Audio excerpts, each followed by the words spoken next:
আসসালামু আলাইকুম বন্ধুরা, আমি মোহাম্মদ তৈয়বুর রহমান।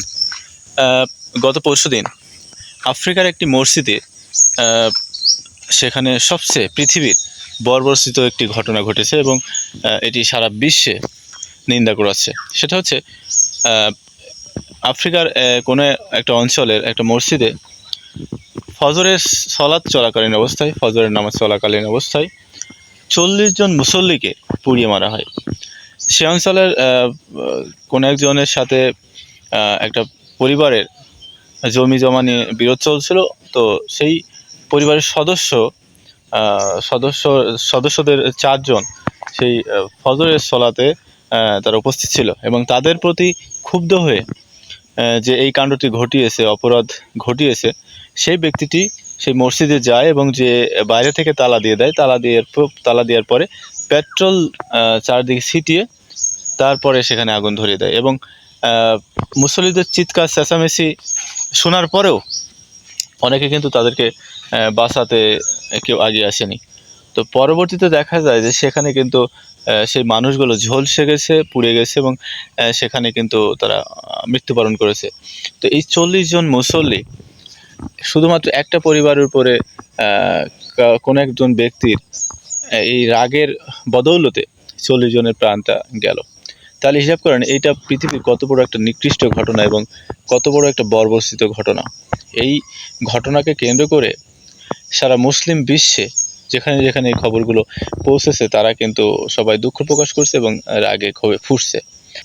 এই যে এই ঘটনা সারা মুসলিম বিশ্বকে নাড়া দিয়েছে এবং আপনি চিন্তা করেন যে কত বড় বিবেকহীন একটা মানুষ, যে কোনো একটা পরিবারের প্রতি রাগান্বিত হয়ে মুসল্লিদের অন্যান্য মুসল্লিরাও সেই রাগের হাত থেকে মানে রাগ থেকে তারা ক্ষমা পেল না এবং তারা কিন্তু অবশেষে পুড়ে তাদের জীবনটাকে বিসর্জন দিতে হলো।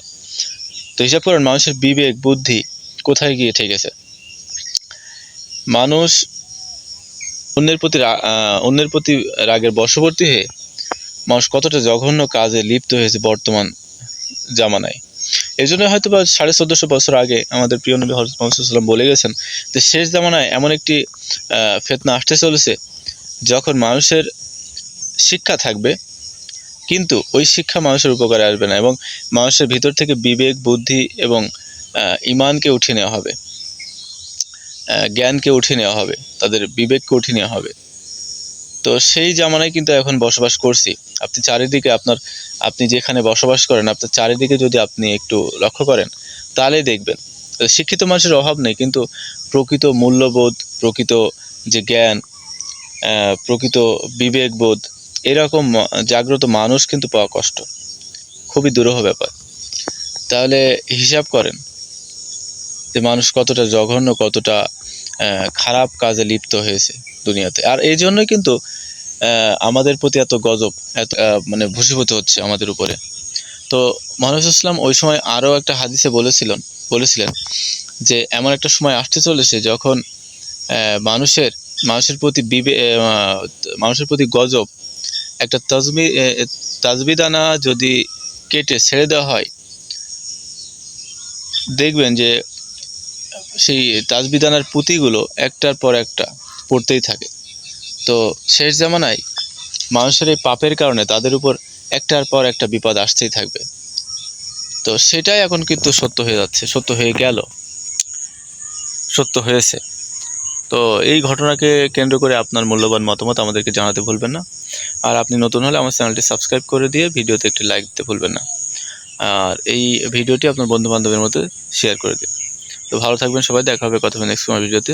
আসসালামু আলাইকুম।